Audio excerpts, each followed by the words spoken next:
Salut les yokai et bienvenue pour cette nouvelle vidéo. Aujourd'hui, je vous retrouve pour parler d'une autre œuvre de Shiro Taniguchi, ici Quartier Lointain. C'est une œuvre assez surprenante, mais qui mérite tout de même sa place dans le manga. Je lance le générique et on se retrouve juste après.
Alors, je ne vais pas vous parler de l'auteur, vous n'aurez qu'à aller voir la vidéo précédente si vous êtes un tant soit peu curieux. Maintenant, je vais vous parler, ou plutôt vous résumer, ce qu'est Quartier Lointain. Alors, qui n'a jamais rêvé de retourner en enfance? C'est exactement ce qui arrive à cet homme muet qui, de retour d'un voyage d'affaires, fait un détour involontaire dans sa ville natale.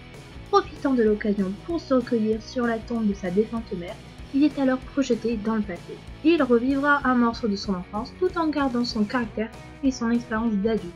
Pour la première fois, il verra ses parents avec le regard de quelqu'un à même de les comprendre. Dans cette bande dessinée, il y a deux schémas narratifs différents. D'une part, on est dans le présent d'Hiroshi à 48 ans et de l'autre d'Hiroshi à 14 ans. Ces deux schémas, bien complexes, ne s'entremêlent pas ou peu. La partie adulte tient une grande partie dans le début et la fin du livre, alors que celle de l'adolescent se cantonne au reste dans le milieu. Les thèmes choisis par l'auteur est un peu plat, les sauts dans le temps étant très à la mode ces temps-ci. Il y a une minime recherche, à savoir le pourquoi du comment le père de notre héros est parti en laissant tout derrière lui. À force de lire, on peut en sortir une certaine lassitude, car le suspense des premières pages semble-t-il disparu. Bien que l'on sache d'entrée de jeu que le père du personnage principal est parti, on est un peu perplexe quand la partie d'Hiroshi jeune attend le soir où son père décide de se faire la malle pour le dissuader. Mais même en arrivant à la fin, quand le dénouement nous accueille, on ressent une certaine déception tellement c'était platonique. Ce que je trouve dommage, bien que le petit twist surprise de fin m'ait fait quand même décrocher un petit sourire. Malgré cela, les dessins sont beaux, les paysages sont magnifiques, les traits sont fins et le contraste du noir et du blanc est sublime. Les sautillements et l'état d'esprit des personnages sont compréhensibles avec ou sans texte. Ceci marquera la note positive et finale de cette minute manga. J'espère que cette vidéo vous aura plu. Quant à nous, on se retrouve très vite pour une prochaine vidéo. Bye bye mes petits yokai!